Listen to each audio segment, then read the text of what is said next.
नमस्कार दोस्तों, मैं राजकुमार आपके अपने YouTube चैनल राजकुमार नॉलेज पॉइंट में एक नई वीडियो नए टॉपिक के साथ आप सभी का स्वागत करता हूं। तो दोस्तों, आज से हम सीटेट की क्लास स्टार्ट कर रहे हैं। सीटेट की क्लास स्टार्ट कर रहे हैं दोस्तों। सीटेट सीटेट की क्लास स्टार्ट कर रहे हैं और सबसे पहले कवर जो हम करेंगे वो क्या करेंगे, हम ईवीएस को कवर करेंगे। ईवीएस को एनसीईआरटी की बुक से। अगर जो जिसने भी एनसीईआरटी की बुक पूरी पढ़ ली 3, 4, 5, तो उसके कम से कम 25 से 30 के बीच में मार्क्स 100% आएंगे। मैं लिखकर आपको दे सकता हूँ। बस ये क्या करना है, आपको एकदम अच्छे से पढ़नी है। एनसीईआरटी अच्छे से पढ़नी है। आपके 30 और 25 के बीच में आराम से नंबर आप ला सकते हो। पूरी के जो एग्जाम में आता है, पूरी की पूरी एनसीईआरटी की ही बुक से एग्जाम बनता है। पूरा का पूरा एनसीईआरटी की बुक से ही एग्जाम बनता है। और इसमें सिर्फ क्या होती है, बीच बीच में पेडागोजी होती है, उसको भी आपको अच्छे से याद करना है। और जो हमारे इसमें टर्म आएंगे और जो हमारे वर्ड आएंगे उनको आपको एकदम अच्छे से देखना है। तो सीटेट 2022, सीटेट 2022 ये अब इसका नोटिफिकेशन कुछ टाइम बाद आने ही वाला है। तो हम क्यों इंतजार करें, हम नोटिफिकेशन का क्यों इंतजार करें दोस्तों। हम क्यों ना नोटिफिकेशन आने से पहले ही अपना पूरा का पूरा सिलेबस कवर कर लें, जिससे कि जब नोटिफिकेशन आए तो हमको क्या बचे, पूरा सिलेबस कवर कर लें। सिर्फ हमारा रिवीजन बचे। क्या बचे दोस्तों, हमारा रिवीजन बचे। तो हमको क्या करना है, फिर नोटिफिकेशन आने के बाद सिर्फ रिवीजन रिवीजन रह जाएगा। तो फिर हम उसका रिवीजन आराम से कर लेंगे। हमारे ऊपर कोई भी क्या होगा, डिप्रेशन का या जो बोझ होता है वो कुछ भी नहीं होगा और हम आराम से अपनी तैयारी अच्छे से कर ले जाएंगे। तो इसलिए दोस्तों, आज से हम सीटेट की तैयारी स्टार्ट कर रहे हैं और वो भी एनसीईआरटी की बुक से। और सबसे पहले क्या करेंगे, हम ईवीएस को कवर करेंगे। और जितने भी हमारे प्रीवियस पेपर हैं दोस्तों, उनको भी लगातार हम कंटिन्यू करते हुए चलेंगे। तो कभी प्रीवियस करेंगे, कभी एनसीईआरटी की बुक से, कभी प्रीवियस। तो इस प्रकार से हम लगातार करते हुए चलेंगे। और जो हमारे सेकंड पेपर जो होता है हमारा सीटेट का, उसके लिए भी हम लगातार क्या है दोस्तों, एनसीईआरटी की बुक से सिलेबस को कवर करते हुए चल रहे हैं। आप देख सकते हो, हम साइंस की भी एनसीईआरटी करा रहे हैं और उसकी ज्योग्राफी की भी एनसीईआरटी चल रही है। आप प्लेलिस्ट में जाकर के, प्लेलिस्ट हमने अपने चैनल पर बनाई हुई है, आप प्लेलिस्ट में से जो भी वीडियो देखना चाहें साइंस की, ज्योग्राफी की या कोई भी ट्रिक की, तो आप वहां से जाकर देख सकते हो। तो हम सीटेट पेपर 2 की भी हम लेकर चल रहे हैं। तो आपको सब कुछ ध्यान में रखा जा रहा है। तो दोस्तों, प्लीज वीडियो में लगातार बने रहिएगा और इंटरेस्टिंग और मजेदार वीडियो होने वाली है। तो दोस्तों, एनसीईआरटी की बुक से हमें पूरा का पूरा ध्यान क्या होना चाहिए दोस्तों, हमारा पढ़ाई पर होना चाहिए। हमारा पूरा का पूरा ध्यान पढ़ाई पर होना चाहिए, क्योंकि एनसीईआरटी की बुक्स में एक एक वर्ड बहुत ही इंपॉर्टेंट होता है। एक एक वर्ड बहुत ही इंपॉर्टेंट होता है। तो इसलिए दोस्तों, ध्यान से पढ़ना है और इसमें बहुत ही अच्छे तरीके से सब कुछ समझाया गया है। बस आपने अगर जो एनसीईआरटी पढ़ ली तो आपको ईवीएस में कुछ भी करने की जरूरत नहीं है। एनसीईआरटी पढ़ लो और पूरा का पूरा प्रीवियस पेपर पढ़ लो। आपके 30 में से लगभग 28 नंबर तो कहीं भी नहीं गए। 30 में से 28 नंबर तो कहीं भी नहीं गए। अगर जो आपने पूरी की पूरी एनसीईआरटी और प्रीवियस पेपर को ही, ओनली प्रीवियस पेपर और एनसीईआरटी को पढ़ लिया, तो आपके 28-29 नंबर तो कहीं भी नहीं गए। दोस्तों, जो भी एग्जाम में आता है सिर्फ यहीं से ही आता है। सीटेट का पेपर, प्रीवियस पेपर और एनसीईआरटी यहीं से ही बनता है। ईवीएस का और कुछ नहीं का आता। हिंदी में लोगे, हिंदी में ओनली प्रीवियस पेपर का ही आता है। सिर्फ आपको क्या करना है, प्रीवियस पेपर को अच्छे से पढ़ लेना है और ये जो हम एनसीईआरटी करेंगे उसको भी आपको अच्छे से पढ़ लेना है। तो चलिए दोस्तों, वीडियो स्टार्ट करते हैं। तो दोस्तों, वीडियो स्टार्ट करने से आप सबको पहले बता दें, प्लीज जो भी हमारे चैनल पर नए हैं साथी हैं या जो हमारे पुराने साथी हैं, जो भी हमारे चैनल पर बने हुए हैं लगातार, तो दोस्तों आप सभी से एक छोटी सी रिक्वेस्ट है, प्लीज जिसने भी हमारे चैनल को सब्सक्राइब नहीं किया, पहले हमारे चैनल को सब्सक्राइब जरूर कर लें और बेल आइकन को जरूर प्रेस कर लें, जिससे कि आपको टाइम टू टाइम नोटिफिकेशन मिलता रहे। हम जब भी वीडियो अपलोड करें तो आपको समय से नोटिफिकेशन वीडियो का मिल जाए और आप हमारी वीडियो को वॉच कर सकें। तो दोस्तों, चलिए वीडियो स्टार्ट करते हैं। तो दोस्तों, ये हमारी आसपास, ये हमारी कौन सी है दोस्तों, क्लास 3rd की बुक है आसपास। तो ये हमारी कक्षा 3rd के लिए पर्यावरण अध्ययन की पाठ्य पुस्तक। तो ये हमारा ईवीएस की पाठ्य पुस्तक है कक्षा थर्ड की। तो दोस्तों इसमें देख सकते हैं आप, ये कक्षा थर्ड की ईवीएस की पाठ्य पुस्तक है और इसमें देखते हैं हम कौन कौन से हमको चैप्टर पढ़ने हैं और कितने चैप्टर को हमें इसमें एनसीईआरटी क्लास जो थर्ड की बुक है इसमें किस किस चैप्टर को कवर करना है और कितने चैप्टर हमको कवर करने हैं, पढ़ने हैं। तो देखिए दोस्तों हमारा ये पाठ्यक्रम आ चुका है। देखिए तो दोस्तों ये हमारा पूरा का पूरा क्या है, पाठ्यक्रम है। तो हमें इसमें कितने चैप्टर पढ़ने हैं दोस्तों, इसमें हमें पढ़ने हैं 24 चैप्टर। देखिए 24 चैप्टर पढ़ने हैं और 24 में 24वां कौन सा है, जीवन का जाल। जीवन का जाल। और आज जो हम कवर करेंगे दोस्तों वो हम पहला और दूसरा चैप्टर कवर करेंगे, डाल डाल पर ताल ताल पर, डाल डाल पर ताल ताल पर। और दूसरा कौन सा है हमारा, पौधों की परी। तो इसमें दोस्तों बीच बीच में क्या है, हमारे पेडागोजी के भी टर्म आए हुए हैं, हम उनको भी आपको अच्छे तरीके से समझाएंगे। और जो हमारा ये चैप्टर के अंदर एनसीईआरटी की है, जो हमारा थ्योरी के अंदर आता है, उसको भी हम अच्छे तरीके से आपको पढ़ाएंगे। तो दोस्तों प्लीज वीडियो को लास्ट तक देखते रहिएगा। तो चलिए वीडियो स्टार्ट करते हैं फर्स्ट चैप्टर। तो फर्स्ट चैप्टर कौन सा है, डाल डाल पर ताल ताल पर। तो दोस्तों देखिए ये हमारा पहला चैप्टर है, डाल डाल पर ताल ताल पर, डाल डाल पर ताल ताल पर। चलिए इसको पढ़ते हैं। माँ आज मुझे स्कूल भेज दो ना, माँ आज मुझे स्कूल भेज दो ना, 2 दिन से घर में बैठे बैठे बोर हो गई हूँ। पूनम बोली, पूनम बोली माँ आज मुझे स्कूल भेज दो ना, 2 दिन से मैं घर में बैठे बैठे बोर हो गई हूँ। माँ ने जवाब दिया तुम्हें अभी भी बुखार है, बाहर जाकर चारपाई पर लेट जाओ। चारपाई पर लेटे लेटे पूनम को नींद आ गई। अचानक उसके चेहरे पर कुछ गिरा, अचानक उसके चेहरे पर कुछ गिरा। वह हड़बड़ा कर उठी, उसने अपने गाल पर हाथ लगाया। उप, यह किसकी शरारत है, कबूतर की और कबूतर की या कोए की, कबूतर की या कोए की। हूँ कोए की ही लगती है, हूँ कोए की ही लगती है। तो दोस्तों ये है हमारा स्टार्टिंग। तो आप देखते हैं ये पेड़ पर क्या बैठे हैं दोस्तों, ये कोए भी बैठे हैं, गिलहरी भी बैठी है और ये बंदर भी बैठा है और ये हमारा कबूतर भी बैठा है। तो पेड़ पर अनेक प्रकार के पक्षी पाए जा सकते हैं। देखिए ये तितली है, ये चिड़ी, ये हमारी चिड़िया है और ये हमारा पैरट यानी कि तोता बैठा हुआ है। तो आप देख सकते हैं। देखिए आगे देखते हैं, ये हमारा पेडागोजी टर्म है। ये हमारे दोस्तों क्या है, पेडागोजी टर्म है। बच्चे अपने आसपास के लोगों और चीजों को देखकर समझकर बहुत कुछ सीखते हैं। इस अध्याय से भी कक्षा के बाहर की दुनिया का अवलोकन कराया जाए, कक्षा में बैठकर केवल न पढ़ाया जाए। तो दोस्तों बहुत ही इंपॉर्टेंट टर्म है ये, बच्चों को अपने आसपास के लोगों और चीजों को देखकर समझकर बहुत कुछ सीखते हैं। तो ये बिल्कुल सही बात है दोस्तों। अगर जो हम बच्चों को कक्षा में ही बैठाएंगे तो कक्षा में क्या वो फिर सिर्फ ओनली पाठ्य पुस्तक से ही वो रट कर रह जाएंगे। उनको क्या है, घर कक्षा के बाहर भी लेकर कर, कक्षा के बाहर उनको देखकर चीजों को जब वो देखेंगे, जब चीजों को वो देखते हैं तो क्या हो करते हैं, वो अच्छे तरीके से उसको समझ पाते हैं, अच्छे तरीके से वो समझ पाते हैं। जो आसपास के लोगों और चीजों को देखकर समझकर बहुत कुछ सीखते हैं। तो उनको क्या है, अच्छे तरीके से जब वो देखते हैं तो उनकी सृजनात्मकता और एकदम क्या करते हैं, वो उनके दिमाग में बहुत नई नई चीजें पैदा होती हैं, नई नई चीजें पैदा होती हैं, उनको वो देखकर बहुत कुछ सीखते हैं।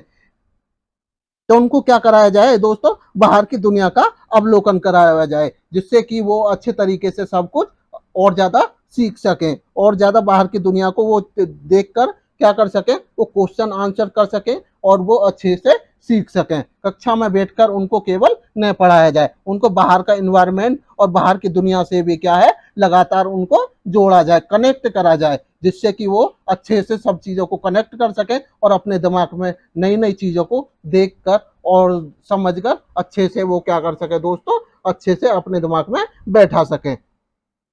तो जब बच्चों को बाहर की दुनिया में निकाला जाता है तो उनकी सृजनात्मकता और बहुत कुछ, उनकी मेंटेलिटी भी दोस्तों क्या है, बढ़ती है। तो देखिए दोस्तों आगे चलते हैं। पूनम ने पेड़ पर कई जानवर देखे। तुम्हें चित्र में पेड़ पर कौन कौन से जानवर दिखाई दे रहे हैं, उनके नाम लिखो। तो दोस्तों उस पर कौन कौन से पेड़ दिखाई दे रहे थे, हमें बहुत सारे पेड़ दिखाई दे रहे थे, उनके नाम लिखने के लिए बोला गया है। जमीन, देखिए, जमीन से पूनम ने एक पत्ता उठाया और बीट को पहुंचा। गाल अभी भी चिपचिपा था। उसने सोचा सामने तालाब में धो आती हूँ, सामने वाले तालाब में धो आती हूँ। तो देखिए दोस्तों, यहाँ पर ये अपने क्या है, गाल को धोने आई है, जो बीट कर दी थी तालाब में। तो तालाब के पास क्या है, देखिए ये कछुआ भी है, और ये हमारा ये विभिन्न प्रकार के ये मेंढक भी है, और आप इनको देख सकते हैं। अनेक प्रकार की चीजें क्या है, देखिए यहाँ ये इनको बोलते हैं, इसको बगला। और ये देखिए हमारी भैंस भी है। तो बच्चे ने, उन्होंने क्या देखा, अनेक प्रकार की वहां पर भी चीजें देखी, जो जानवर थे। पूनम ने तालाब पर किन किन जानवरों को देखा, चित्र देखकर उनके नाम लिखो। तो दोस्तों यहाँ पर क्या है, आपको नाम लिखने हैं कि उसने तालाब के पास किस किस चीजों को देखा। चलिए आगे चलते हैं। किताब में ये हमारा पेडागोजिकल टर्म है। ये क्या दोस्तों, हमारा पेडागोजिकल टर्म है। किताब में जानवर शब्द का इस्तेमाल, किताब में जानवर शब्द का इस्तेमाल सभी तरह के जानवरों, कीड़े, पक्षी, स्तनधारी आदि के लिए किया गया है, आदि के लिए किया गया है। इस उम्र में बच्चे कीड़े मकोड़े या सांप और छिपकली का अधिक बारीकी से वर्गीकरण नहीं कर सकते। आप भी पता करें कि बच्चे जानवर शब्द से क्या समझते हैं। बच्चों को विभिन्न जानवरों और उनकी जानकारी इकट्ठा करने के लिए प्रेरित करें। तो दोस्तों क्या करें, उनको बाहर का इन्वायरमेंट में, जब वो बाहर जाते हैं, उनको बाहर का एनवायरनमेंट हम प्रोवाइड कराते हैं, उनको प्रेरित करते हैं बाहर के लिए, बाहर की जानकारी को इकट्ठा करने के लिए प्रेरित करते हैं। तो उनकी जो मेंटलिटी होती है और सृजनात्मकता होती है, जो उनकी सोचने की क्षमता होती है, वो भी क्या है दोस्तों, बढ़ती है। और वो भी उस चीज़ों में, जब बाहर की इन्वायरमेंट से हम उनको कनेक्ट करते हैं, तो उनका जो इंटरेस्ट है, जो सब चीज में इंटरेस्ट होता है, उनका इंटरेस्ट लेवल क्या है दोस्तों, बढ़ता जाता है। उनका इंटरेस्ट लेवल बढ़ता जाता है, उनकी मेंटलिटी बढ़ती जाती है, उनकी सृजनात्मकता बढ़ती जाती है। तो उनको क्या करा जाए दोस्तों, बाहर के एनवायरनमेंट से जोड़ा जाए। अगला है, आगे है दोस्तों, तालाब पर देखे जानवरों का अभिनय एक्शन करके दिखाओ। तालाब पर जो जानवर दिखाई दे रहे थे, उनका क्या है, एक्शन करके दिखाओ। कौन सा जानवर यह हरकत करता है, कौन सा जानवर क्या हरकत करता है। जानवरों की अलग अलग आवाजें भी निकालो। तो दोस्तों क्या है, बच्चों को, जो हमारी 3rd क्लास के जो बच्चे होते हैं, बहुत छोटे होते हैं, तो वो भी अच्छी तरीके से सब चीज को समझ नहीं पाते हैं, ना ही वो जान पाते हैं कि ये जानवर कौन सा है, ये जानवर कौन सा है। तो उनको क्या करना चाहिए, उनको विभिन्न प्रकार के जो जानवर हैं, उनकी एक्शन और उनकी आवाज निकाल करके उनको दिखाया जाए, उनकी आवाज निकाल करके दिखाया जाए, जिससे कि वो अपने उस आवाज के माध्यम से और उस आकार साइज के माध्यम से जो उसको एनवायरनमेंट में दिखाया जाता है, तो वो क्या है, अच्छे तरीके से अपने दिमाग में उस चीज को बैठा लेते हैं, और वो अच्छे से याद हो जाता है उनको, और उनकी क्षमता जो है याद करने की, वो भी बढ़ जाती है। तो जानवरों के चलने का ढंग अलग अलग होता है। कुछ चलते हैं तो कुछ रेंगते हैं, कुछ उड़ते हैं तो कुछ तैरते हैं। इसके लिए कुछ पैरों की मदद लेते हैं तो कुछ पंखों की, कुछ तो पूंछ का सहारा भी लेते हैं। कुछ क्या करते हैं दोस्तों, पूंछ का सहारा भी लेते हैं। आगे देखते हैं। तुमने भी बहुत सारे जानवर देखे होंगे, तुमने भी बहुत सारे जानवर देखे होंगे। उनमें से कौन कौन से जानवर उड़ते हैं, रेंगते हैं, चलते हैं, फुदकते हैं, पंख वाले हैं। तो इनके क्या कारण दोस्तों, इनके आगे नाम लिखने हैं। पैर वाले हैं, पूंछ वाले हैं। तो इनके सभी के क्या करना है दोस्तों, यहाँ पर जो ये खाली स्थान दे रखे हैं, यहाँ पर इनके नाम लिखने हैं। जो उड़ते हैं उनके नाम लिखने हैं, जैसे कि कौवा है हमारा, और चिड़िया है, कौवा चिड़िया जो भी है, इनके सबके क्या है, रेंगते हैं। रेंगने वाले कौन से हैं दोस्तों, जैसे कि हमारा सांप हो गया, जैसे कि सांप हो गया, केंचुआ हो गया। तो ये क्या है दोस्तों, ये रेंगने वाले हैं। जो चलते हैं, जो फुदकते हैं, पंख वाले हैं, पैर वाले हैं, पूंछ वाले हैं, उनके यहाँ पर क्या करने हैं दोस्तों, सभी के नाम लिखने हैं। तो आगे देखते हैं। जानवर अलग अलग तरह रहते हैं। जानवर अलग अलग जगह रहते हैं। कुछ पेड़ पर रहते हैं तो कुछ पानी में, कुछ जमीन पर रहते हैं तो कुछ उनके नीचे रहते हैं, कुछ उसके नीचे रहते हैं, कुछ तो हमारे घरों में भी रहते हैं। तो क्या पाए जाते हैं दोस्तों, कुछ जो हमारे घरों में भी पाए जाते हैं। देखिए ये पेडागोलॉजिकल टर्म आया हुआ है। जानवरों के रंग, रूप, चाल, आवाज आदि देखना, उनकी नकल करना बच्चों को बहुत रोचक लगता है। बच्चों को क्या लगता है दोस्तों? बहुत ही रोचक लगता है। जानवरों की विविधता देखकर उनके अलग अलग समूह बनाने से ही वर्गीकरण की शुरुआत होती है। तो दोस्तों क्या है, बच्चों को क्या लगता है? जानवरों की रंग, रूप, चाल, आवाज आदि देखना, उनकी नकल करना बच्चों को बहुत ही रोचक लगता है। इसीलिए ऊपर जो पेडागोलॉजिकल टर्म आया था उसमें क्या बोला था कि बच्चों को ये चीज करके दिखाएं, क्योंकि उनको क्या करना लगता है वो दोस्तों? वो रोचक लगता है। जो बच्चों को रोचक लगता है उसमें ही वो ज्यादा इंटरेस्ट लेते हैं, और जिसमें ज्यादा वो इंटरेस्ट लेंगे, जिसमें पार्टिसिपेट करेंगे, उससे ही ज्यादा उनको क्या हो दोस्तों? उनकी मेंटलिटी, सृजनात्मकता, और जो करने को, जो काम में रोचक तरीके से, जो काम में भाग लेने की जो क्षमता होती है।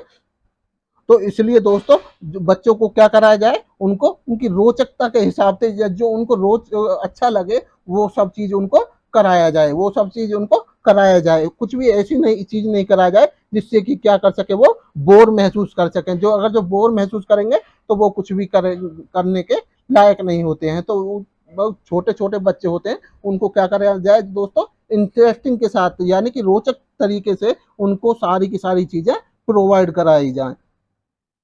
आगे देखते हैं, नीचे दिए चित्रों को देखो। इनमें से जो जानवर तुम्हारे घर में नहीं रहते हैं उनके रंग भरो। जो हमारे घर में नहीं रहते हैं उनके रंग भरो। तो ये जानवर दिए हैं, ये इसमें रंग भरना है जो हमारे घर में नहीं रहते हैं। देखिए आगे देखते हैं, यहाँ कुछ जानवरों के अधूरे चित्र हैं, इन्हें पूरा करो और उनके नाम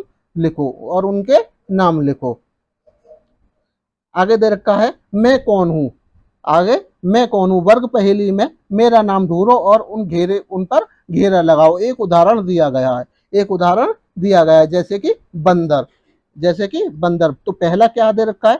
छत पर बैठकर केला खाऊं, इधर उधर मैं कूंद लगाऊं। छत पर बैठकर मैं केला खाऊं, इधर उधर मैं कूंद लगाऊं। यानी कि कौन है दोस्तों? ये बंदर है हमारा, ये बंदर है। और दूसरा क्या है दोस्तों? दीवारों पर जाल बनाऊं जिसमें कीड़ों को फंसाऊं।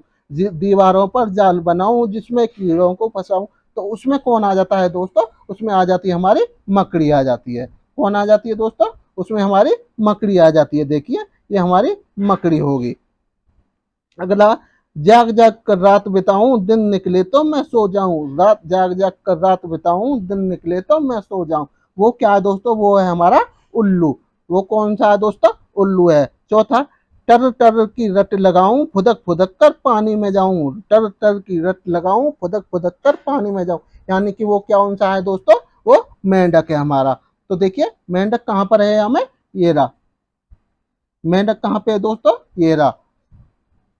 आगे देखते हैं हम, बारिश के बाद नजर में आऊं, पाँव नहीं पर रेंगता जाऊं। बारिश के बाद में नजर आऊं, पाँव नहीं पर मैं रेंगता जाऊं। यानी कि केंचुआ। तो केंचुआ कहाँ पे है दोस्तों? केंचुआ ये रहा। आगे, धीमी चाल से चल धीमी चाल से चलता जाऊं, दौड़ में फिर भी जीत में पाऊं। दौड़ में फिर भी जीत में पाऊं। यानी कि ये कौन सा हो गया दोस्तों? कछुआ हो गया। कौन सा हो गया दोस्तों? कछुआ हो गया। तो इस तरीके से क्या करना है? बच्चों को अच्छे तरीके से प्रेरित करना है। देखिए ये हमारा पेडालॉजिकल टर्म है। पहेली 6 का आधार पंचतंत्र की कहानी खरगोश और कछुआ है। पंचतंत्र की कहानी क्या है दोस्तों? खरगोश और कछुआ है। जैसे कि जब वो दौड़ते हैं तो खरगोश क्या है, एकदम स्पीड से दौड़ता दौड़ता चला जाता है, और थक कर क्या है, एक जगह बैठ जाता है। और वो सोचता है कि कछुआ तो बहुत दूर है, अभी कछुआ आ नहीं पाएगा, मैं इसलिए थोड़ा आराम कर लेता हूँ। और खरगोश क्या है, आराम करते करते वो सो जाता है, और कछुआ पीछे से धीरे धीरे धीरे धीरे वो चलता ही जाता है, वो रुकता नहीं है। और क्या करता है, वो अपनी मंजिल पर पहुंच जाता है। लेकिन जब खरगोश नींद से उठता है तो देखता है कि कछुआ क्या है, जीत चुका है, कछुआ ने अपना लक्ष्य पा लिया है। तो ये है पहली कक्षा 6 का आधा पंचतंत्र की कहानी खरगोश और कछुआ है। कहानी सुनाकर बच्चों को पंचतंत्र की और कहानियां पढ़ने के लिए प्रेरित करें। तो दोस्तों क्या करें, बच्चों को कहानियां पढ़ाएं, बच्चों को कहानियां सुनाएं, एकदम रोचक तरीके से उनको कहानियां पढ़ाएं, गा गा कर उनको कहानियां पढ़ाएं, जिससे कि उनको क्या लगे, रोचक लगे कि कहानियां क्या होती हैं दोस्तों, बहुत ही मजेदार होती हैं और रोचक होती हैं। उनको रोचक लगे, वो उनको इंटरेस्ट आए, तो उनको इंटरेस्ट आएगा तो वो खुद पढ़ने के लिए उससे प्रेरित होंगे, पढ़ने के लिए उनको प्रेरित होंगे। उनको इस तरीके से क्या करा जाए दोस्तों, पढ़ाया जाए। तो आगे देखते हैं जादू उंगलियों का। आप ये देख सकते हैं जादू उंगलियों का, कुछ ये उंगली, कुछ उंगली हैं, कुछ अंगूठे हैं, और उनसे क्या बनाया गया है दोस्तों, कुछ चित्र बनाए गए हैं, कुछ चित्र बनाए गए हैं। अब देखते हैं आगे, जादू उंगलियों का। चित्र में देखो और बताओ कौन से निशान उंगलियों के हैं और कौन से अंगूठे के हैं।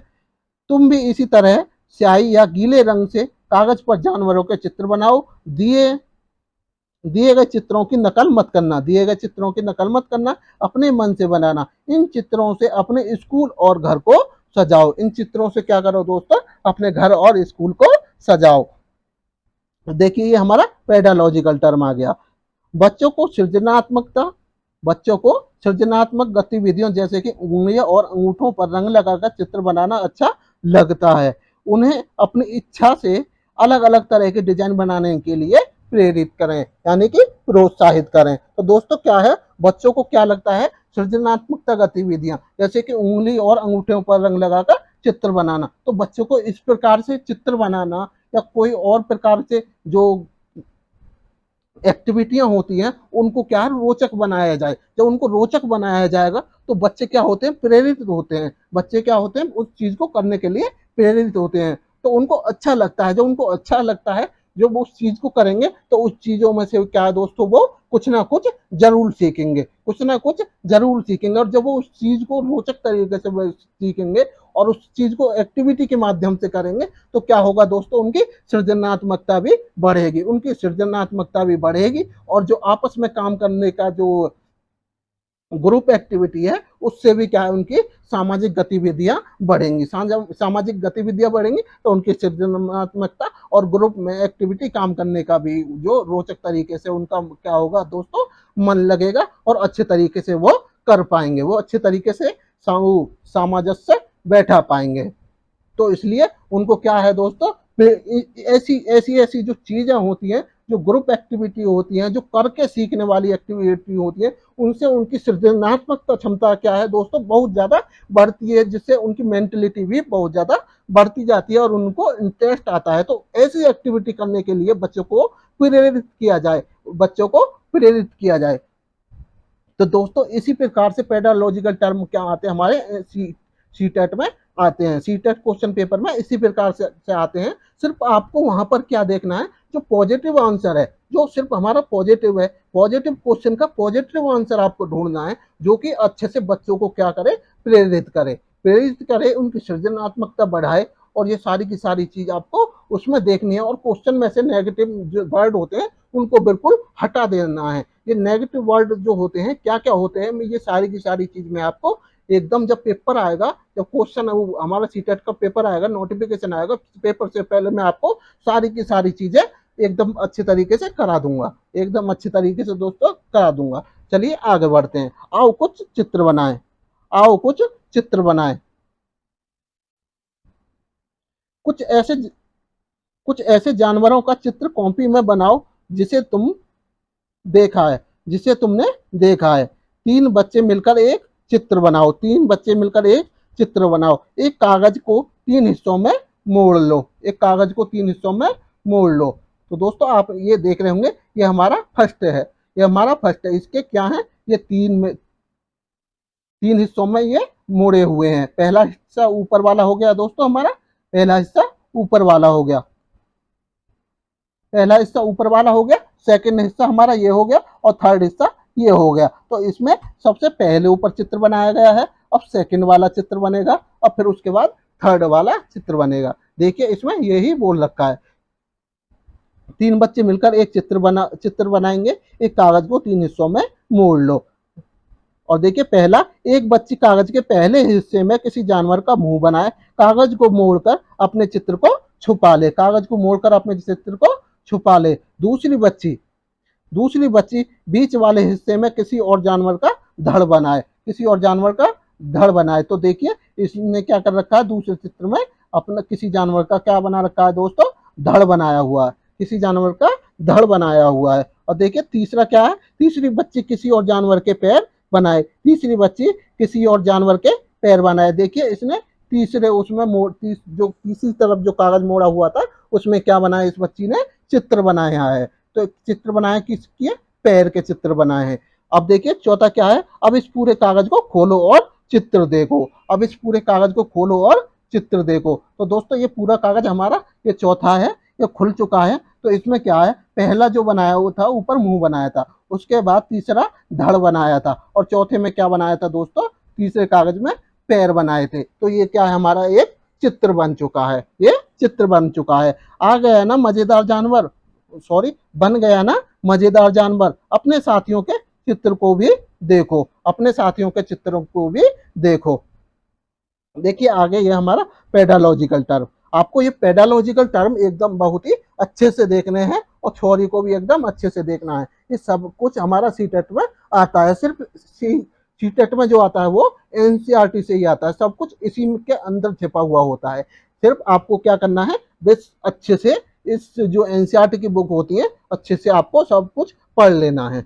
देखिए बच्चों को प्रोत्साहित करें, किसी ना किसी चीज में बच्चों को क्या करना है दोस्तों, आपको प्रोत्साहित करना है, उनको करने के लिए, उनको किसी ना किसी एक्टिविटी करने के लिए, या बाहर के इन्वायरमेंट में जाने के लिए, या सभी चीज को कनेक्ट करने के लिए क्या करना है, उनको सिर्फ प्रोत्साहित करना है। उनको कभी बच्चों को डांटना नहीं है, धमकाना नहीं है, और उनको कभी भी प्रोत्साहित ऐसा नहीं करना है कि आप इस चीज को नहीं कर सकते हो। तो आपको उनको डिमोटिवाइज नहीं करना है, उनको सिर्फ मोटिवेट करना है, डिमोटिवेट नहीं करना है। तो हमारा क्या लक्ष्य होना चाहिए, बच्चों को मोटिवेट करने हो, बच्चों को मोटिवेट करना होना चाहिए, बच्चों को डिमोटिवेट करने नहीं होना चाहिए। क्योंकि अगर जो बच्चों को हम डिमोटिवेट करते हैं तो वो किसी भी काम को करने से क्या होते हैं दोस्तों, वो दूर भागते हैं, वो दूर भागते हैं। अगर जो अब बच्चों को मोटिवेट करेंगे, उनको प्रोत्साहित करेंगे, तो वो उस काम को करने में और ज्यादा इंटरेस्ट लेंगे, और ज्यादा उस रोचक तरीके से करेंगे। जब रोचक तरीके से करेंगे तो उनकी सृजनात्मकता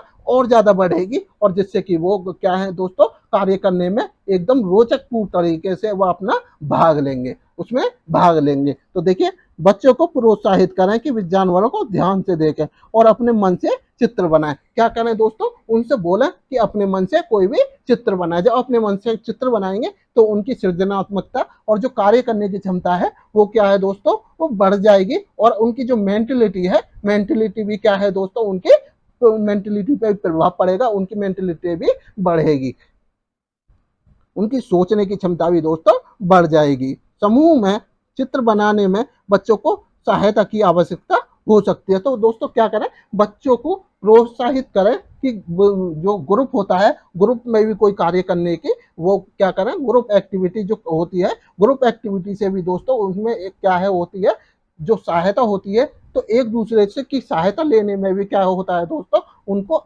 इंटरेस्ट होना चाहिए, उनकी ग्रुप में कार्य करने के लिए भी उनको क्या करना चाहिए दोस्तों, प्रोत्साहित करना चाहिए, जिससे कि वो सामाजिक कार्य जो होते हैं उनमें भी वो भाग ले सकें, उनमें भी वो भाग ले सकें।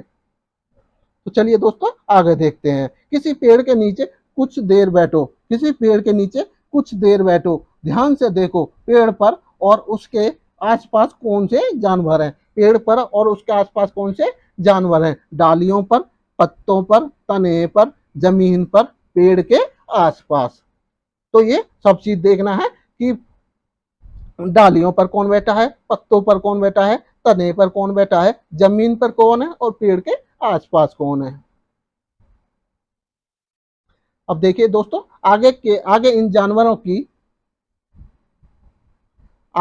जानवरों को एक क्रम में लिखो, छोटे से बड़े तक, यानी कि जो पहले छोटे है, पहले छोटे वाले लिखो, फिर उसके बाद बड़े बड़े जानवर को लिखो। इसमें आगे आता है दोस्तों जिग्सा का खेल। आगे क्या है दोस्तों, जिग्सा का। जिग्सा में किसी चित्र के ऐसे टुकड़े होते हैं, उनको मिलाने के लिए बहुत दिमाग लगाना पड़ता है। तो उनको क्या करना पड़ता है दोस्तों, बहुत दिमाग लगाना पड़ता है। तो जैसे आपने वो भी खेला होगा, जो किसी में मोबाइल वगैरह में क्या होता है दोस्तों, पजल होता है। क्या होता है दोस्तों, पजल होता है, पजल होता है ना। तो एक गेम होता है ना पजल, उसमें क्या है, इस प्रकार से खाने बने होते हैं, इस प्रकार से दोस्तों क्या होते बने होते हैं, उसमें खाने बने होते हैं। और एक कोई किसी चित्र को उसमें उस तरीके से अलग अलग उनके, कोई किसी के मुंह अलग होता है, किसी की टांग अलग होती है, किसी का धड़ा अलग होता है। तो उसको क्या है दोस्तों, एक क्रम में सजाना होता है। क्या होता है दोस्तों, एक क्रम में सजाना होता है, जिससे कि वो पूरा का पूरा चित्र बन जाए और पूरा का पूरा एक चित्र बन जाए। तो इस वही क्या होता है दोस्तों, जिक्सा होता है। उसी को क्या बोलते हैं, जिक्सा का खेल बोलते हैं। देखिए, यह आगे ये हमारा पेडालॉजिकल टर्म है। यह गतिविधि चीजों को क्रमानुसार लगाने की शुरुआत कदम है। यह गतिविधि चीजों को क्रमानुसार लगाने की शुरुआती कदम है। क्रम में लगाना बच्चों के अपने अनुभव पर निर्भर करता है, बच्चों के अपने अनुभव पर निर्भर करता है। तो दोस्तों, जब हम बच्चों को ऐसा खेल करने के लिए बोलते हैं तो उनको क्या है, उस चीज में दिमाग लगाना पड़ता है, और वो अपने ही दिमाग से क्या है, वो इधर उधर की जो हमारा जो पजल होती है उसमें अपने ही दिमाग के माध्यम से, अपना दिमाग यूज करके वो उस खेल को या उन एक्टिविटी को करता है। उस वो क्या करता है दोस्तों, उनके अपने दिमाग पर निर्भर करता है। चूहा चिड़िया से छोटा भी हो सकता है और बड़ा भी। जानवरों के प्रति संवेदनशीलता से जुड़ी बातों पर चर्चा करवाएं। तो दोस्तों क्या करवाएं, कक्षा में या बच्चों से जानवरों के प्रति संवेदनशीलता से जुड़ी बातों पर चर्चा करवाएं। तो जानवरों के जो प्रति जो संवेदनशीलता होती है, कि जानवरों को हमें अच्छे से रखना चाहिए, जानवरों के प्रति हमें किसी को मारना नहीं चाहिए, हम किसी भी जानवर को दिखे तो उसे पानी वगैरह भी पिलाना चाहिए, चारा भी खिलाना चाहिए। उनके जानवरों के प्रति क्या होनी चाहिए दोस्तों, संवेदनशीलता होनी चाहिए, जानवरों के प्रति संवेदनशीलता होनी चाहिए। इसी प्रकार बच्चों को ये सारी की सारी एक्टिविटी कराई जानी चाहिए, बच्चों को ये सारा का सारा कुछ बताया जाना चाहिए, और उन पर बच्चों के साथ उनकी चर्चा की जानी चाहिए, उस पर चर्चा की जानी चाहिए, जिससे कि बच्चों के सारी की सारी बातें पता चल सके और उनको इन चीजों में बहुत ही इंटरेस्ट होता है। अब बहुत अब तुम भी किसी जानवर के चित्र से एक जिग्सा बनाओ। अब तुम भी किसी जानवर के चित्र से एक जिग्सा बनाओ। चित्र को गत्ते पर चिपकाओ, चित्र को गत्ते पर चिपकाओ। क्या करना है दोस्तों, अब तुम भी किसी जानवर के चित्र से एक जिग्सा बनाओ, चित्र को गत्ते पर चिपकाओ। तो दोस्तों, आपने कोई चित्र बना लिया तो उस चित्र को क्या करना है, गत्ते पर चिपकाना है। गत्ते को जानवरों के आकार में काटो। तो गत्ते को क्या करना है, फिर उस गत्ते को काटना है, जानवरों के आकार में काटना है। अब इस गत्ते को आड़े तिरछे टुकड़ों में काट दो। तो उस गत्ते को क्या कर देना है, आड़े तिरछे उसमें आड़े तिरछे टुकड़ों में काट देना है। टुकड़ों अलग अलग करके अपने दोस्तों से जोड़कर देखने को कहो। तो टुकड़ों को क्या करें दोस्तों, अलग अलग करके अपने दोस्तों से जोड़कर देखने को कहो। उनको जो जो टुकड़े किए हैं आपने, तो उनको क्या करें, जोड़ें, उनको क्या करें, जोड़ें, और उनसे जानवर का नाम भी पूछो। तो क्या उनसे उनसे बोलना चाहिए कि उन टुकड़ों को जोड़कर दिखाओ, जिससे कि एक जो हमारा जानवर है वो पूरा का पूरा जानवर बनाया जा सके। यही हमारा क्या होता है, जिक्सा का खेल होता है। देखिए, आप ये देख सकते हैं, ये हमारा क्या है, ये मोर है, और इसमें क्या है, वो इसके विभिन्न आकार के क्या है, काटे गए हैं। तो जो काटे गए हैं उन्हीं को क्या करना है, इस तरीके से लगाना है, जिससे कि हमारा पूरा का पूरा मोर अच्छे तरीके से बन जाए, अच्छे तरीके से बन जाए। तो यही होता है दोस्तों जिक्सा का खेल। आगे देखते हैं, जिक्सा ऐसा बनाया जाए कि उसमें कुछ चुनौतियां हो। जिक्सा ऐसा बनाया जाए कि उसमें कुछ चुनौतियां हो, सीधे सीधे टुकड़े न हो, जो आसानी से ही जोड़े जा सके, जो आसानी से जोड़े जा सके। बच्चों को इस तरह की गतिविधियां करने के मौके दें, तो मौके दे तथा उनके कामों की प्रशंसा करें। तो दोस्तों, बहुत ही इंपॉर्टेंट है ये, बहुत ही क्या दोस्तों, इंपॉर्टेंट है। जिक्सा ऐसा बनाया जाए कि उसमें चुनौतियां हो। तो दोस्तों, बच्चों को ऐसे ऐसे कार्य कराए जाएं जिसमें कि क्या हो, चुनौतियां हो। जब चुनौतियां होंगी तो वो उस बच्चे क्या करेंगे दोस्तों, उसमें अपना थोड़ा दिमाग यूज करेंगे। जब दिमाग यूज करेंगे तो उनकी सृजनात्मकता और जो मेंटलिटी है, जो सोचने की क्षमता है, वो क्या है, बढ़ जाएगी। वो क्या है, बढ़ जाएगी। कोई भी काम उनको ऐसा नहीं देना चाहिए कि क्या है, वो से उसको आसानी से, और जो काम सीधा है जो आसानी से वो कर सकें, इस तरीके का काम बच्चों को नहीं दिया जाना चाहिए। उनको ऐसा काम दिया जाना चाहिए, और वो काम भी कैसा होना चाहिए दोस्तों, वो एकदम रोचक पूर्ण तरीके से हो, जो कि बच्चों को क्या है, उसमें इंटरेस्ट आए। जब बच्चे उसमें इंटरेस्ट लेंगे और चुनौतीपूर्ण कार्य होगा तो उनकी बच्चों की मेंटलिटी और जो कार्य करने की क्षमता है वो एकदम क्या हो जाएगी दोस्तों, बढ़ जाएगी, और वो भी उस कार्य में इंटरेस्ट लेंगे तो उनकी क्या है दोस्तों, जब वो कार्य करेंगे तो उनकी जो चुनौती है उस चुनौती को वो पार कर ले जाएंगे। जब वो पार कर ले जाएंगे तो उनकी मेंटलिटी भी क्या है दोस्तों, बढ़ जाएगी, सोचने की भी क्षमता बढ़ जाएगी और सृजनात्मकता भी बढ़ जाएगी। तो उनको इस तरीके से कार्य दिए जाने चाहिए जो चुनौतीपूर्ण हो, ना कि जो आसानी से करे जाए। ऐसे कार्यों से बचना चाहिए, ऐसे कार्यों से बच्चों को देने से बचना चाहिए। तो बच्चों को इस तरह की गतिविधियां करने के मौके दें। तो क्या करें दोस्तों, बच्चों को इस तरह की गतिविधियां करने के मौके दें। उनको जब मौके देंगे तो वो उस कार्य में उस कार्य को रोचकपूर्ण तरीके से करने के लिए प्रेरित होंगे। जब उनको मौका ही नहीं देंगे तो वो प्रेरित कहाँ से होंगे। जब उनको क्या करना चाहिए दोस्तों, हर तरीके से उनको मौके देने चाहिए। बच्चों को हर कार्य करने के लिए जो चुनौतीपूर्ण कार्य हैं उनको क्या करना चाहिए दोस्तों, मौके देने चाहिए। और उनकी सहायता, अगर जो बच्चे कुछ गलत भी करते हैं तो क्या करना चाहिए, उनकी प्रशंसा करनी चाहिए, उनको डांटना धमकाना नहीं चाहिए, उनको डांटना और धमकाना नहीं चाहिए। उनकी कामों की क्या करनी चाहिए दोस्तों, प्रशंसा करनी चाहिए, उनकी कामों की प्रशंसा करनी चाहिए। जब उनकी कामों की प्रशंसा करेंगे तो वो क्या है दोस्तों, आगे और कुछ अच्छा करने के लिए प्रेरित होंगे, और आगे अच्छा करने के लिए दोस्तों क्या होंगे, वो प्रेरित होंगे। तो इस तरह क्या करना चाहिए दोस्तों, उनको चुनौतीपूर्ण कार्य देना चाहिए, और जब वो कार्य करते हैं उनकी अच्छे तरीके से कार्य करना, वो उनकी जो सृजनात्मकता उस क्या होगी दोस्तों, उस कार्य से बढ़ जाएगी। तो इस तरह की गतिविधि के उनको मौके दें, और उनके कामों की क्या करें दोस्तों, कभी भी उनको डिमोटिवेट नहीं करें, उनको मोटिवेट करें। जब मोटिवेट करेंगे और उनकी कामों की प्रशंसा करेंगे तो वो उस काम में क्या दोस्तों, रुचि लेंगे। उस काम में जब रुचि लेंगे तो उनको कार्य करने की जो क्षमता है वो भी बढ़ जाएगी, वो भी क्या दोस्तों, बढ़ जाएगी। अब देखते हैं दोस्तों आगे। तो दोस्तों ये था हमारा पहला चैप्टर, ये था हमारा ईवीएस का पहला चैप्टर। तो इसमें क्या थे दोस्तों, पेडालॉजिकल टर्म बहुत ही इंपॉर्टेंट थे। तो ये पेडालॉजिकल जो टर्म होते हैं ना, तो दोस्तों ये बहुत ही एनसीईआरटी में, ईवीएस में बहुत ही इंपॉर्टेंट होते हैं, और सारे के सारे क्वेश्चन क्या है, यहीं से पूछे जाते हैं, सारे के सारे क्वेश्चन यहीं से पूछे जाते हैं। तो आपको इन पेडालॉजिकल टर्म को और जो थ्योरी होती है उनको बहुत अच्छे से पढ़ लेना है, उनको बहुत अच्छे से पढ़ लेना है। और इसकी जो पीडीएफ है, पीडीएफ भी मैं आपको इसके वीडियो के डिस्क्रिप्शन में आपको प्रोवाइड करा दूंगा, आप वहां से भी इसको डाउनलोड करके पढ़ सकते हैं। तो दोस्तों ये बहुत ही इंपॉर्टेंट होते हैं। जो हमारी ईवीएस की आती है, एनसीईआरटी की जो ईवीएस आती है हमारी सीटेट में, वो बहुत ही क्या होती है दोस्तों, ज्यादा हार्ड नहीं होती है, बहुत ही सरल तरीके से होती है, सरल होती है। बस क्या करना है दोस्तों, आपको अच्छे से पढ़ लेना है। आपको जब अच्छे से पढ़ लोगे तो आपको सब कुछ आसान लगने लगेगा, सब कुछ आसान लगेगा। तो ईवीएस में कुछ भी ज्यादा ऐसा कुछ खास नहीं है सीटेट में जो कि आपको करना पाए, जो आप करना पाए। बहुत ही सरल टॉपिक है, बहुत ही सरल टॉपिक है। बस सिर्फ क्या करना है, आपको एक बार अच्छे से पढ़ लेना है, ईवीएस की एनसीईआरटी पढ़ लेना है, और जो प्रीवियस पेपर है उनको देख लेना है। तो आप आराम से 29-30 नंबर आराम से निकाल ले जाएंगे, 28-29-30 नंबर तो आराम से ले ही जाएंगे। तो बस दोस्तों, अगर जो हम दूसरा चैप्टर भी करेंगे तो वीडियो लॉन्ग हो जाएगी, तो दूसरा चैप्टर हम कल करेंगे, दूसरा चैप्टर दोस्तों हम कल करेंगे। तो बस वीडियो यहीं में समाप्त करते हैं दोस्तों। हमारी वीडियो को प्लीज ज्यादा से ज्यादा शेयर करें, लाइक करें, कमेंट करके जरूर बताएं, और शेयर करना मत भूलना।